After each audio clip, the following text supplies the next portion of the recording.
นายอนุทินชาญวีรกูลนายกรัฐมนตรี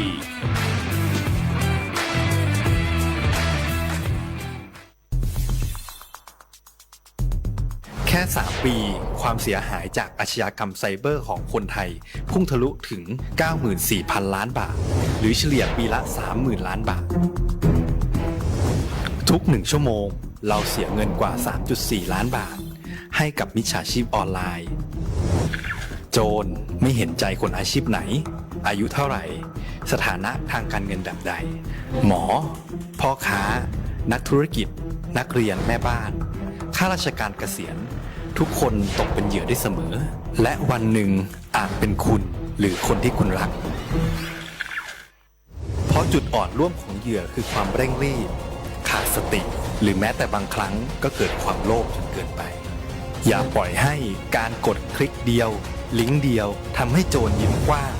วันนี้ถึงเวลาแล้วที่คนไทยทุกคนจะต้องร่วมมือกัน สร้างภูมิคุ้มกันอาชญากรรมไซเบอร์ ช่วยกันหยุด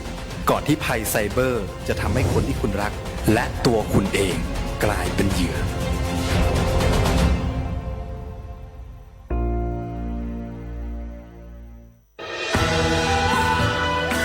จากศาลากลางจังหวัดน่านหลังเก่าพัฒนาสู่การเป็นศูนย์การเรียนรู้นันทศิษย์ป่าคารโดยมูลนิธิรักป่าน่านนับเป็นพระมหากรุณาธิคุณที่สมเด็จพระกนิษฐาธิราชเจ้ากรมสมเด็จพระเทพรัตนราชสุดาสยามบรมราชกุมารีได้พระราชทานนามนันทศิษย์ป่าคารอันหมายถึงอาคารแห่งความรู้ทุกแขนงของจังหวัดน่านภายในประกอบด้วยห้องนิทรรศการเฉลิมพระเกียรติรัชกาลที่ 9 แสดงพระราชประวัติและพระราชกรณียกิจของพระผู้ทรงเป็นพลังแห่งแผ่นดินและต้นแบบของความเพียรรถพระที่นั่งอนุสรณ์แห่งการเสด็จเยี่ยมราษฎรในถิ่นทุรกันดารทั่วทุกภูมิภาคของไทยพิพิธภัณฑ์ศาลากลางจังหวัดน่านความทรงจำของอาคารหลังเก่าและการอนุรักษ์สิ่งสำคัญของเมืองน่านเทคโนโลยีกับมนุษย์จุดประกายความคิดสร้างสรรค์สู่การสร้างนวัตกรรมในอนาคตน่านซิมูเลชันแนวทางจัดการขยะที่ยั่งยืนเพื่อตระหนักถึงผลกระทบต่อสังคมเศรษฐกิจและสิ่งแวดล้อมห้องสมบัติน่านย้อนรอยสู่อดีตและความรุ่งเรืองของนครน่านผ่านเงินตราเครื่องเงินและผ้าทองเปิดให้เข้าชมฟรีไม่มีค่าใช้จ่ายตั้งแต่เวลา 9 นาฬิกาถึง 17 นาฬิกา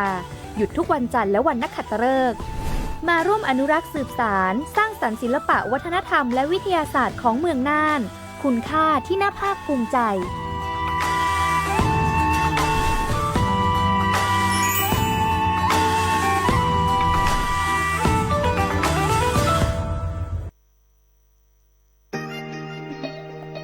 สถานีวิทยุกระจายเสียงแห่งประเทศไทยจังหวัดเชียงใหม่ขอเชิญรับฟังรายการเมืองไทยบ้านเรา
ครับสวัสดีครับพบกับรายการเมืองไทยบ้านเราช่วงคุยกับสำนักงานประกันสังคมจังหวัดเชียงใหม่ครับก็วันนี้นะครับก็มี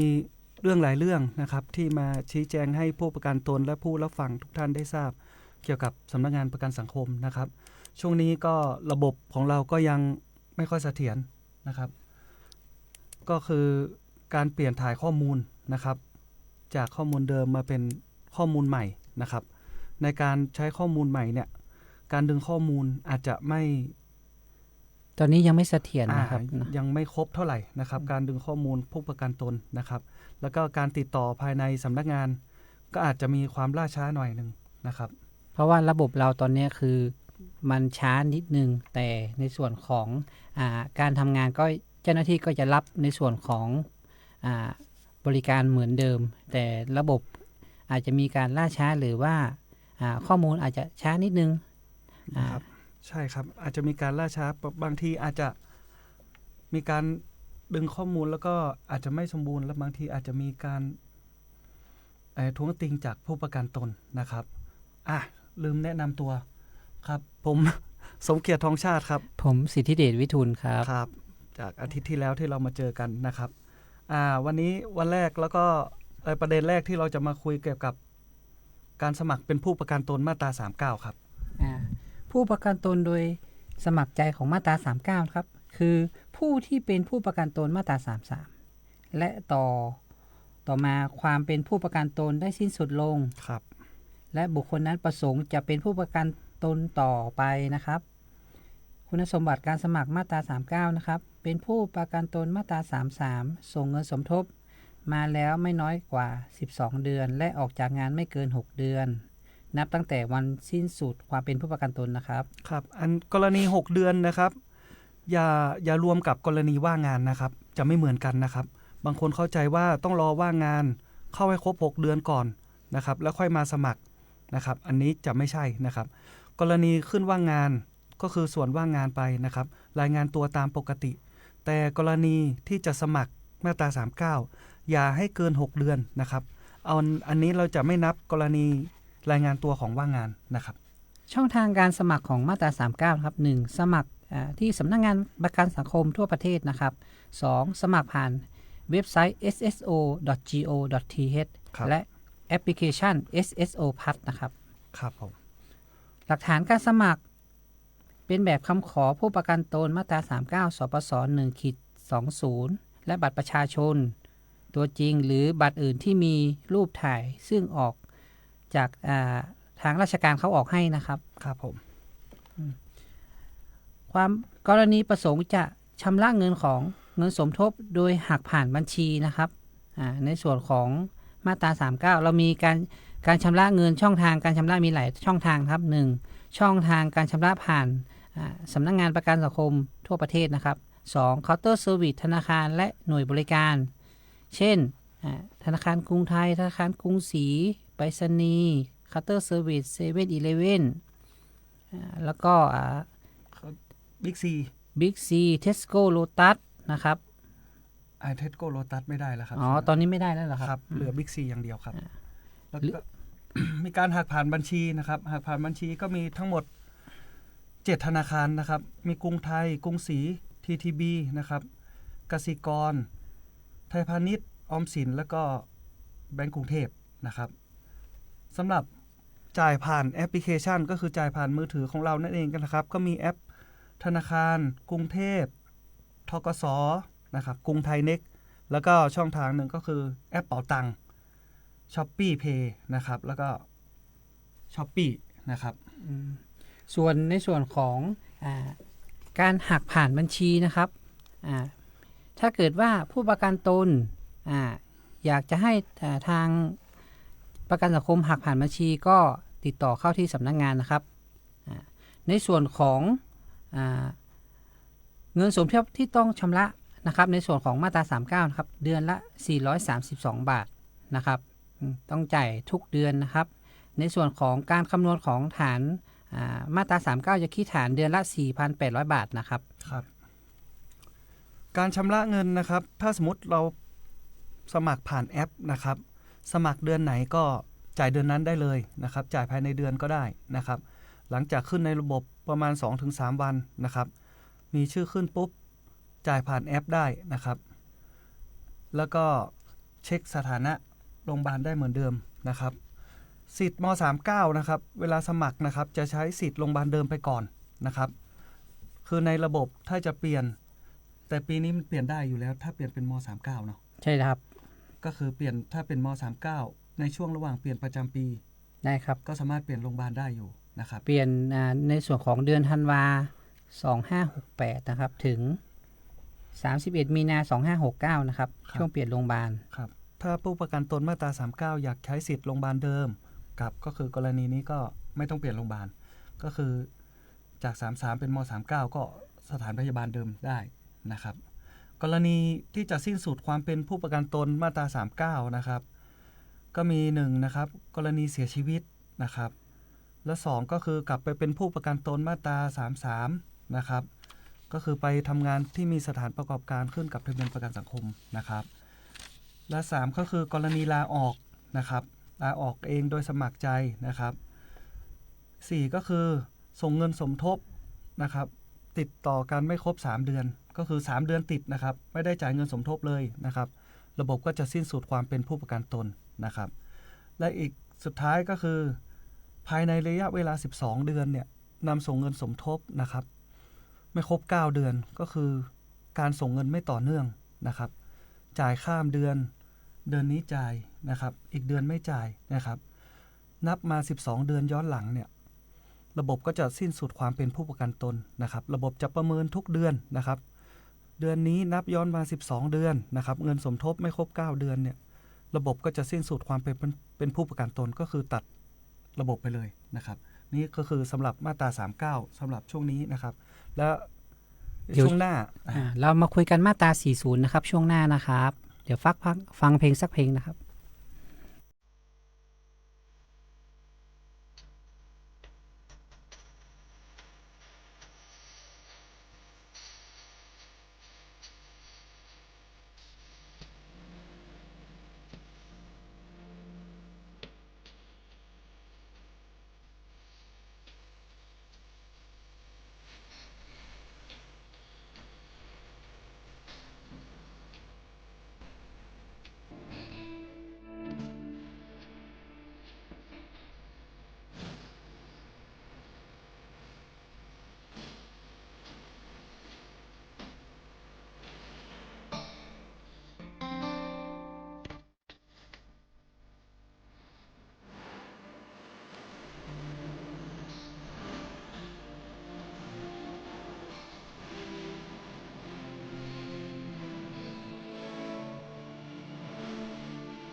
ครับมาคุยกันต่อนะครับตอนนี้เรามาคุยในส่วนของมาตรา 40 นะครับ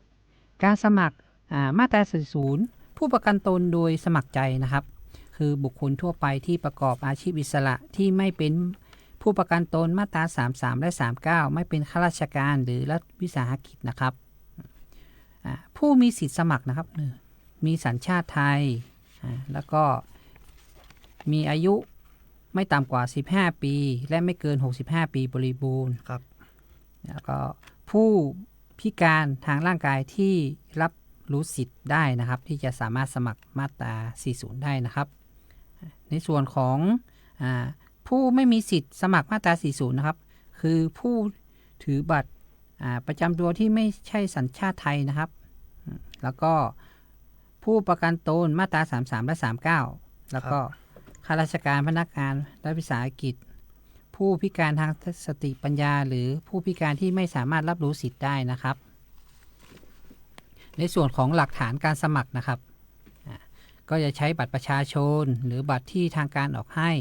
นะครับแทนบัตรประชาชนข้อควรปฏิบัตินะครับเมื่อขึ้นทะเบียนแล้วควรจ่ายเงินทันทีนะครับสามารถจ่ายล่วงหน้าได้12เดือนจ่ายทุกเดือนนะครับไม่สามารถจ่ายย้อนหลังได้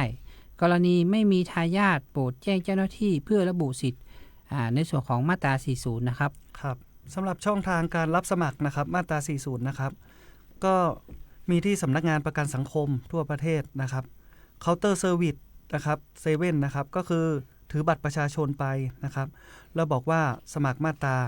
40 นะครับแล้วก็มีธนาคารธกสนะครับแอปSSO Plus นะครับเว็บสำนักงานประกันสังคมก็คือ www.sso.go.th นะครับแล้วก็สายด่วนนะครับ1506แอปพลิเคชันทางรัฐนะครับแล้วก็ทาง LINE SSO ไทยนะครับแล้วก็ทางด้านเครือข่ายประกันสังคมนะครับที่จะอยู่ทุกอำเภอนะครับเป็นเจ้าหน้าที่ที่เป็นเครือข่ายของมาตรา 40 นะครับของแรงงานนอกระบบนะครับแล้วนี้เราจะพูดถึงสิทธิประโยชน์ของมาตรา 40 นะครับที่ได้รับมีอะไรบ้างนะครับสำหรับมาตรา 40 นะครับมี3ช่องทางนะครับเอาง่ายๆก็คือ3ช่องทาง3ทางเลือกนะครับก็คือทางเลือกที่1เนี่ยเดือนละ70 บาทต่อเดือนนะครับทางเลือกที่2เนี่ยเดือนละ100 บาททางเลือกที่3เนี่ยเดือนละ300นะครับสิทธิประโยชน์ก็คล้ายๆกันแต่ต่างกันนิดหน่อยนะครับสิทธิคุ้มครองทั้งหมดนะครับก็มีอยู่ทั้ง5กรณีนะครับกรณีเจ็บป่วยนอนโรงพยาบาลพักรักษาตัวทุพพลภาพเสียชีวิตเงินออมแล้วก็สงเคราะห์บุตรนะครับอย่างเดือนละ70เนี่ยนะครับกรณีพักรักษาตัวในโรงพยาบาลนะครับเป็นผู้ป่วยในเนี่ยจะได้เป็นเงินชดเชยขาดรายได้วันละ300 บาทนะครับนี่ดูจากใบรับรองแพทย์นะครับอันที่2ก็คือพักรักษาตัวที่บ้านนะครับตั้งแต่1วันขึ้นไปนะครับอันนี้เปลี่ยนแล้วครับเมื่อก่อนนี่คือ3วันขึ้นไปนะครับสำหรับปีนี้ก็คือปี69เนี่ยเริ่มใช้ตั้งแต่มกราก็คือตั้งแต่1วันขึ้นไปได้วันละ200 บาทนะครับทั้ง2กรณีเนี่ยรวมกันเนี่ยปีนึงไม่เกิน30วันต่อปีนะครับพักรักษาตัวแล้วก็นอนเป็นผู้ป่วยในนะครับพักรักษาตัวที่บ้านนะครับเป็นผู้ป่วยในโรงพยาบาลนะครับรวมกันปีนึงไม่เกิน30วันนะครับแล้วก็ไปหาหมอไปพบแพทย์ไปตรวจนะครับไม่ได้นอนไปกลับอย่างเดียวนะครับไม่มีการพักรักษาตัวนะครับไปกลับขอใบรับรองแพทย์ได้นะครับครั้งละไม่เกิน200 บาทนะครับปีหนึ่งไม่เกิน3ครั้งนะครับนี่คือกรณีแรกที่ว่าชดเชยกรณีเจ็บป่วยนะครับในส่วนของทางเลือกที่2ครับจ่ายเดือนละ100 บาทนะครับจะได้รับสิทธิประโยชน์4กรณีนะครับในส่วนของกรณีที่1ก็จะเป็นในส่วนของประสบอันตรายหรือเจ็บป่วยสามารถเบิกเงินทดแทนขาดรายได้ไม่เกิน30วันนะครับต่อปีนะครับแล้วก็ทุพพลภาพรับเงินทดแทนขาดรายได้ตลอดชีวิต 1,000 ถึงไม่เกิน 2,000 บาทต่อเดือนนะครับกรณีเสียชีวิตก็จะได้ในส่วนของค่าทำศพอยู่ 25,000 บาทแต่ในส่วนถ้าเกิดว่าทางเลือกที่2จ่ายเงินมาไม่ต่ำกว่า60เดือนก็จะได้เพิ่มอีก 8,000 รวมเป็น 33,000 บาทนะครับกรณีชราภาพนะครับ ได้รับเงินชราภาพตามที่จำนวนงวดที่จ่ายให้สำนักงานประกันสังคมนะครับผลประโยชน์ทดตอบแทนออมเพิ่มได้ไม่เกิน 1,000 บาทต่อเดือนนะครับครับแล้วก็สำหรับทางเลือกที่1เนี่ยเดือนละ70ต่างกับเดือนละ100ก็คือ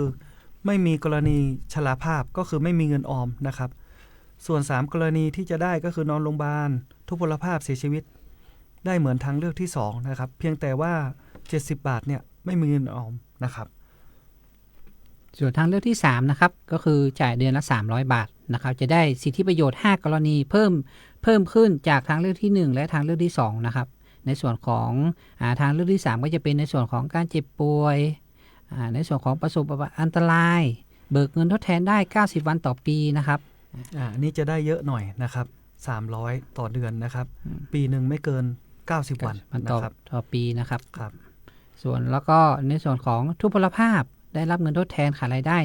1,500 ไม่เกิน 3,000 บาทต่อเดือนแล้วก็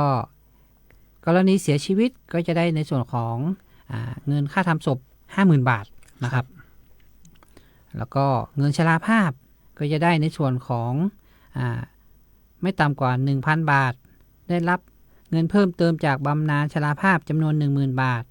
เมื่อจ่ายเงินสมทบตั้งแต่15ปีหรือว่า180เดือนขึ้นไปครับจะได้รับเพิ่ม 10,000 บาท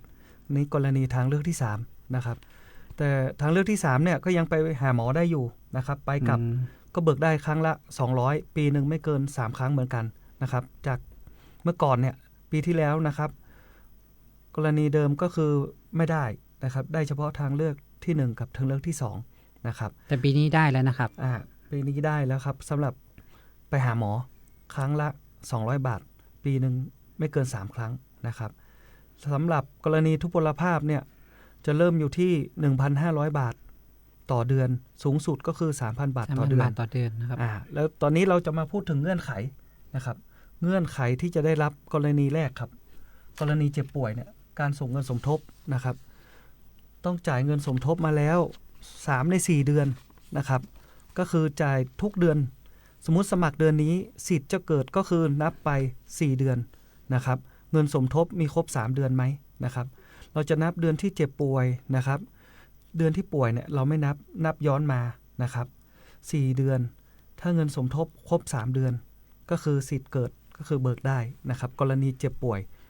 นะครับนอนโรงพยาบาลนะครับแล้วก็พักรักษาตัวนะครับจ่ายเงินสมทบ3ใน4เดือนนะครับกรณีทุพพลภาพครับกรณีทุพพลภาพนะครับตามสุดก็คือดูแลเดือนละ 1,000 บาทหรือว่า 1,500 บาทเนี่ยต้องจ่ายเงินสมทบมาแล้ว6ใน10เดือนนะครับก็คือมีเงินสมทบ6เดือนขึ้นไปนะครับสูงสุดก็คือ36ใน60เดือนเนี่ยจะได้รับเงินกรณีทุพพลภาพเนี่ยเดือนละ 2,000 สำหรับทางเลือกที่1กับทางเลือกที่2สำหรับทางเลือกที่3เนี่ยสูงสุดก็คือ 3,000 บาทนะครับอันนี้กรณีทุพพลภาพนะครับกรณีเสียชีวิตนะครับถ้าเป็นทางเลือกที่1กับทางเลือกที่2เนี่ยจะได้เงินค่าทำศพเนี่ย 25,000 บาทนะครับส่วนทางเลือกที่3ก็จะได้เงินค่าทำศพ 50,000 บาทนะครับครับเงื่อนไขการชำระเงินนะครับเงื่อนไขการชำระเงินนะครับ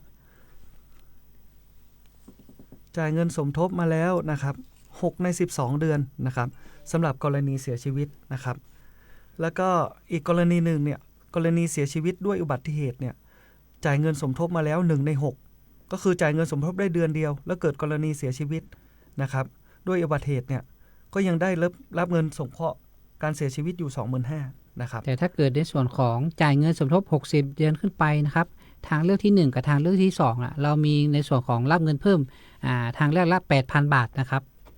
นี่คือรับเพิ่มนะครับกรณีจ่ายเงินสมทบ60เดือนขึ้นไปนะครับก่อนเสียชีวิตนะครับอันนี้จะได้เงินสงเคราะห์การเสียชีวิตเนี่ย 8,000 บาทสำหรับทางเลือกที่1กับทางเลือกที่2ครับในส่วนของรับเงินชราภาพในส่วนของมาตรา40นะครับก็จะเป็นในส่วนของจะรับตอนอายุ60ปีหลังวันเกิดนะครับแล้วก็ทางเลือกที่1เนี่ยถ้า70บาทเนี่ยจะไม่ได้รับในส่วนของเงินสะสมนะครับแล้วก็ทางเลือกที่2เนี่ยถ้าจ่ายเดือนละ100เนี่ยจะเป็นเงินออม50บาทนะครับก็คือเก็บไว้ครึ่งนึงนะครับสมมุติเราจ่าย100เนี่ยหักไว้50บาทนะครับเป็นเงินออมเรา ปีหนึ่งเราจ่าย1,200เนี่ยในประกันสังคมเรามีเงินออมอยู่600 บาทนะครับอันนี้กรณีเงินออมสำหรับทางเลือกที่2นะค อ รั อบ มเพิ่มได้ไม่ต่ำกว่า 1,000 บาทนะครับต่อเดือนนะครับ ครับอันนี้คือเงินออมเพิ่มนะครับต่างจากการสมมติเงินสมทบรายเดือนอยู่แล้วนะครับ ในส่วนของทางเลือกที่3นะครับจ่ายเดือนละ300 บาทนะครับเป็นเงินออม150 บาทนะครับ เก็บไว้ครึ่งหนึ่งเหมือนกันนะครับสำหรับทางเลือกที่3ครับ ตอนนี้คือในส่วนของทางเลือกที่3เนี่ยรับเพิ่มไปอีก 10,000 บาท เงินออมสูงสุด 1,000 บาทต่อเดือนนะครับ กรณีจ่ายเงินสมทบนะครับตั้งแต่180เดือนขึ้นไปสำหรับทางเลือกที่3นะครับจะได้รับเงินเพิ่มนะครับ 10,000 บาทกรณีลาออกนะครับหรือว่าอายุครบ60ปีหรือว่าสิ้นสุดความเป็นผู้ประกันตนเนี่ย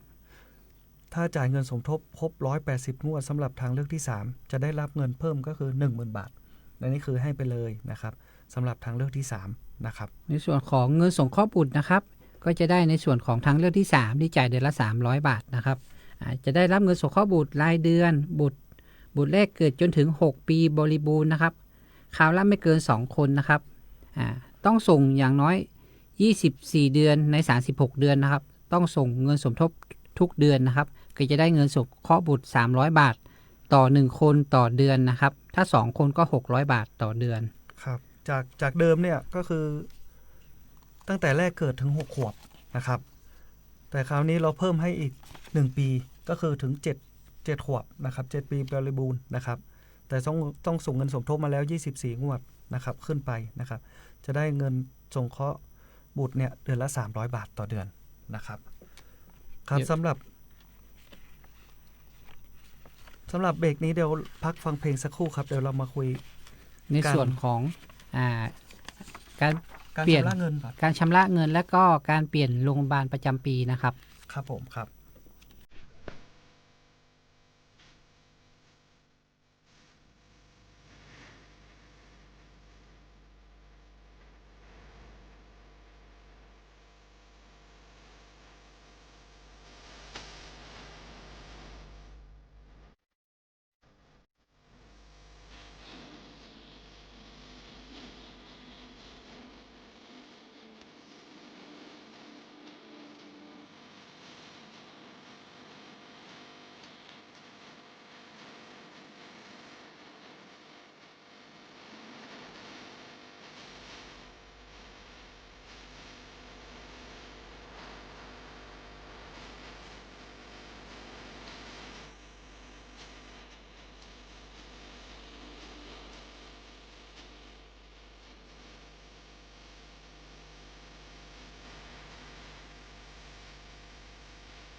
ครับสำหรับช่วงนี้นะครับ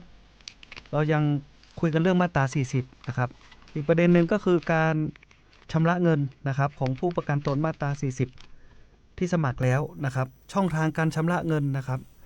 ก็ชำระได้ที่สำนักงานประกันสังคมนะครับทั่วประเทศนะครับหรือว่าสาขานะครับอีกอันหนึ่งคือผ่านเคาน์เตอร์ธนาคารและหน่วยบริการนะครับก็จะมีกรุงไทยนะครับธกส.บิ๊กซีเซนเพย์นะครับแล้วก็เซเว่นแล้วก็ตู้บุญเติมนะครับอันนี้ผ่านเคาน์เตอร์ธนาคารนะครับแล้วก็กรุงศรีนะครับกรุงศรีช่วงนี้ก็ยังดึงข้อมูลของ40ไม่ได้นะครับยังชำระเงินไม่ได้นะครับแต่กรุงไทยธกส.นะครับได้แล้วนะครับสำหรับหน้าเคาน์เตอร์ธนาคารนะครับอีกกรณีหนึ่งคือกรณีหากผ่านบัญชีนะครับของมาตรา 40 นะครับหากผ่านธนาคารนะครับก็จะมีกรุงไทยกรุงศรีกรุงเทพนะครับไทยพาณิชย์นะครับกสิกร TTB นะครับหรือว่าธนาชาตินะครับออมสินนะครับธกส.นะครับสำหรับธนาคารนะครับยกเว้นกรุงไทยนะครับที่ไม่ต้องให้แบงก์เซ็นรับรองก็คือกรอกแบบที่เราแล้วก็แนบหน้าสมุดบัญชีนะครับแล้วยื่นได้เลยนะครับเราจะส่งไปเช็คนะครับลายมือชื่อนะครับว่าตรงกับหน้าสมุดบัญชีไหมนะครับที่ส่วนกลางนะครับส่วนถ้าเป็นธนาคารอื่นนะครับให้แบงก์เซ็นรับรองนะครับมารับแบบที่เรานะครับแล้วก็ให้แบงก์เซ็นรับรองนะครับที่แบบหากผ่านบัญชีนะครับอีกช่องทางหนึ่งนะครับก็คือผ่านแอปพลิเคชันนะครับก็จะมีแอปพลิเคชันคือของ Shopee นะครับ Shopee Pay นะครับกรุงไทยเน็กธกส.นะครับเป๋าตังนะครับแล้วก็ Line SSO ไทยนะครับแอป SSO พัทนะครับแล้วก็แอปทางลัดนะครับอันนี้คือช่องทางการชำระเงินของมาตรา 40 นะครับผ่านแอปพลิเคชันนะครับหากผ่านบัญชีนะครับเคาน์เตอร์ธนาคารแล้วก็ที่สำนักงานหรือสาขาของประกันสังคมนะครับครับสำหรับการขอรับประโยชน์ทดแทนนะครับของมาตรา 40 นะครับผู้ประกันตนหรือผู้มีสิทธิ์เนี่ยสามารถยื่นคำขอรับประโยชน์ทดแทนผู้ประกันตนมาตรา 40 นะครับแบบก็คือสปส. 2-01/ม40นะครับก็คือเบิกภายใน2ปีนับตั้งแต่วันที่มีสิทธิ์นะครับผ่านช่องทางไหนบ้างก็คือ1ผ่านช่องทางสำนักงานนะครับหรือเขตพื้นที่นะครับทั่วประเทศนะครับ2นะครับทางไปรษณีย์นะครับลงทะเบียนตอบรับนะครับก็คือต้องมีแบบคำขอนะครับแนบหน้าสมุดบัญชีแล้วก็ใบรับรองแพทย์นะครับนี่คือกรณีเบิกของมาตรา 40 ทางไปรษณีย์นะครับแบบสามารถดาวน์โหลดได้ที่เว็บสำนักงานนะครับถ้าสมมติไม่สะดวกก็ส่งไปรษณีย์มาได้นะครับอันที่3ก็คือระบบผ่านอิเล็กทรอนิกส์ก็คือผ่านระบบ e-self service ก็คือยื่นผ่านเว็บได้เลยก็คือเข้าที่ www.sso.go.th นะครับก็คือระบบนี้ก็คือผู้ประกันตนถ่ายรูปใบรับรองแพทย์นะครับหน้าสมุดบัญชีที่จะเบิกนะครับเข้าในระบบ e-self เบิกประโยชน์ทดแทนนะครับกรณีขาดรายได้มาตรา 40 อันนี้ก็คือทำในระบบได้เลยนะครับไม่ต้องยื่นแบบนะครับกรอกข้อมูลให้ครบนะครับผ่านระบบ e-self service นะครับอันนี้ก็คือเจ้าหน้าที่จะมาดูการประมวลผลนะครับประมาณ 2-3 อาทิตย์นะครับเจ้าหน้าที่จะประมวลผลนะครับและดูว่าข้อมูลเราครบสมบูรณ์หรือไม่นะครับก็คืออีกอันนึงที่เป็นห่วงก็คือกรณียื่นเบิกเนี่ยนะครับมีอยู่4ธนาคารนะครับที่จะเบิกได้นะครับก็คือออมสินธกส.นะครับกรุงไทยและก็กรุงศรี4ธนาคารนี้เท่านั้นนะครับแล้วก็รับผ่านทางไปรษณีย์นะครับกรณีเป็นธนานัตนะครับหรือว่าจะมายื่นด้วยตัวเองที่สำนักงานก็คือต้องแนบหน้าสมุดบัญชี4ธนาคารนี้เท่านั้นนะครับนี่คือช่องทางการชำระเงินนะครับแล้วก็การเบิกสิทธิประโยชน์ของมาตรา 40 ครับแล้วก็ในส่วนของการเปลี่ยนโรงพยาบาลประจำปีนะครับ2569สามารถเปลี่ยนโรงพยาบาลได้ตั้งแต่วันที่16ธันวา2568ถึง31มีนา2569นะครับช่องทางการเปลี่ยนนะครับในส่วนของการเปลี่ยนโรงพยาบาลผ่านทางไลน์สำนักงานประกันสังคมแล้วแอดไลน์ SSO ไทยนะครับก็คือกรอกข้อมูลเข้าสู่ระบบสมัครสมาชิกนะครับแล้วก็เลือกที่เมนูเปลี่ยนโรงพยาบาล4ก็ในส่วนของเลือกว่าเหตุผลเพราะอะไรถึงเปลี่ยนนะครับแล้วก็เลือกโรงพยาบาลใหม่ที่เราจะต้องใช้ของปี69นะครับกดยืนยันการเปลี่ยนแล้วก็รอการตรวจสอบผลการเปลี่ยนโรงพยาบาลนะครับ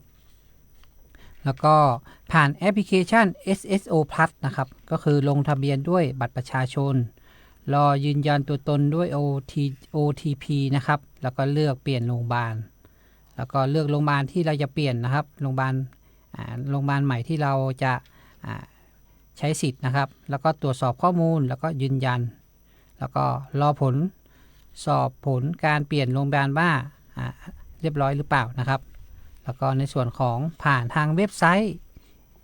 www.sso.go.th นะครับเข้าที่เว็บไซต์เข้าไปที่เข้าสู่ระบบแล้วก็สมัครสมาชิกกดเมนูขอเปลี่ยนโรงพยาบาลนะครับแล้วก็เลือกเหตุผลในการเปลี่ยนเลือกโรงพยาบาลใหม่ที่ต้องการนะครับกดยอมรับข้อตกลงแล้วก็บันทึกข้อมูลแล้วก็รอตรวจผลการเปลี่ยนโรงพยาบาลนะครับแล้วก็ในส่วนของแอปทางลัดนะครับมีให้เข้าไปที่เลือกการบริการสำนักงานประกันสังคมเข้าสู่ระบบ e-self service แล้วก็เปลี่ยนโรงสถานพยาบาลเลือกสาเหตุแล้วก็เลือกสถานพยาบาลนะครับแล้วก็กดยืนยันข้อมูลรอตรวจสอบผลการเปลี่ยนสถานพยาบาลนะครับแล้วก็อีกกรณีนึงคือผ่านในส่วนของสำนักงานประกันสังคมนะครับยื่นแบบฟอร์มสปส 9-02 กรอกแบบเลือกโรงพยาบาลเสร็จแล้วยื่นที่สำนักงานประกันสังคมนะครับแล้วก็เหตุผลในการเปลี่ยนที่เราต้องกรอกในข้อมูลนะครับอันนี้คือการเปลี่ยนสถานพยาบาลนะครับประจำปีนะครับแล้วก็อีกกรณีหนึ่งเนี่ยทางสำนักงานประกันสังคมเนี่ยได้เพิ่มช่องทางนะครับตรวจสถานพยาบาลนะครับสำหรับผู้ประกันตนทางแอปเป๋าตังนะครับเพื่อให้การรับบริการทางการแพทย์นะครับเป็นไปอย่างต่อเนื่องในช่วงที่ระบบนะครับอยู่ระหว่างการพัฒนาและปรับปรุงนะครับสำนักงานประกันสังคมนะครับได้ประสานความร่วมมือกับสปสช.นะครับเชื่อมโยงข้อมูลนะครับสุขภาพนะครับเพื่อให้ผู้ประกันตนเนี่ยได้รับความสะดวกสูงสุดนะครับก็คือผ่านช่องทางแอปเป๋าตังนะครับก็ผู้ประกันตนนะครับสามารถตรวจสอบสิทธิสถานพยาบาลได้ง่ายๆนะครับคือ1เนี่ยกดเข้าสู่แอปเป๋าตังนะครับอันที่2ก็คือเลือกเมนูกระเป๋าสุขภาพนะครับในแอปเป๋าตังนะครับอันที่3คือตรวจสอบสิทธิรักษาพยาบาลของผู้ประกันของตนเองได้เลยนะครับเลือกข้อมูลสุขภาพนะครับอันนี้คือข้อมูลสำหรับช่องทางการตรวจสอบสถานพยาบาลสำหรับผู้ประกันตนนะครับทางแอปเป๋าตังนะครับก็คือว่าอยากรู้ว่าสิทธิรักษานะครับอยู่ที่ไหนนะครับก็สามารถตรวจสอบได้ในแอปเป๋าตังได้นะครับก็คือช่องทางหนึ่งสำหรับแอปเป๋าตังนะครับที่เราได้ประสานกับสปสช.ในการเชื่อมโยงข้อมูลสุขภาพนะครับในส่วนของประกันสังคมนะครับเราบริการของผู้ประกันตนนะครับในส่วนของตอนนี้คือระบบเราอาจจะไม่ค่อยเสถียรเข้าแอปก็จะช้าๆหน่อยข้อมูลจะไม่ตรงในส่วนของเงินสะสมเงินชราภาพในแอป SSO Plus กรณีนี้ก็กำลังทำการแก้ไขอยู่นะครับสำหรับการปรับเปลี่ยนข้อมูลของสำนักงานประกันสังคมนะครับแล้วก็การดึงข้อมูลมานะครับของผู้ประกันตนนะครับและก็การทำธุรกรรมต่างๆเกี่ยวกับประกันสังคมนะครับก็จะมีการล่าช้าหน่อยในการมูลข้อมูลนะครับเปลี่ยนถ่ายข้อมูลนะครับอันนี้ต้องขออภัยมาณที่นี้ด้วยนะครับสำหรับผู้ประกันตนและผู้ติดต่อนะครับของสำนักงานนะครับครับสำหรับวันนี้นะครับสำนักงานประกันสังคมเชียงใหม่ก็หมดเวลาเพียงเท่านี้นะครับพบกันใหม่วันพุธหน้านะครับในเวลาเดียวกันนี้นะครับสำหรับวันนี้สวัสดีครับผม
ถานีวิทยุกระจายเสียงแห่งประเทศไทยและเครือข่ายทั่วประเทศเสนอข่าวต้นชั่วโมง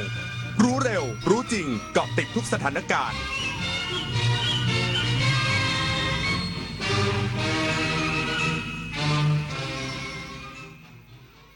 รับฟังข่าวต้นชั่วโมง 10 นาฬิกากับพิญโยรุ่งสมัยรัฐบาลเตือนภัยระวังมิจฉาชีพในช่องทางต่างๆหลอกลวงไปทำงานเกษตรที่ประเทศออสเตรเลียอีกสักครู่กลับมาติดตามรายละเอียดครับ8 กุมภาพันธ์นี้ทุกเสียงคือพลังอย่าลืมไปใช้สิทธิ์เลือกตั้งสมาชิกสภาผู้แทนราษฎรและออกเสียงประชามติตั้งแต่เวลา 8 นาฬิกาถึง 17 นาฬิกาณหน่วยเลือกตั้งที่มีชื่อตรวจสอบรายชื่อผู้มีสิทธิ์ได้ที่ www.ect.go.th แอปพลิเคชัน Smart Vote หรือสายด่วน 1444 สร้างสรรค์ประเทศไทยพร้อมใจไปเลือกตั้ง 23 มกราคมนี้ห้ามพลาดถนนดนตรีไลฟ์พบกับบทเพลงแห่งความรักความหวังความฝันสื่อประสานด้วยพี่น้องร้องเพลงหนูมิเตอร์และบิวกัลยาณีชมฟรีตั้งแต่เวลา 18 นาฬิกาเป็นต้นไปณห้องออดิทอเรียมอาคารศูนย์ปฏิบัติการสถานีวิทยุกระจายเสียงแห่งประเทศไทยลงทะเบียนเข้าชมได้ที่ Facebook Fanpage ถนนดนตรีเรายังเป็นนักเดินทางเลือกตั้งทั้งทีต้องไม่ให้พลาด3 สี3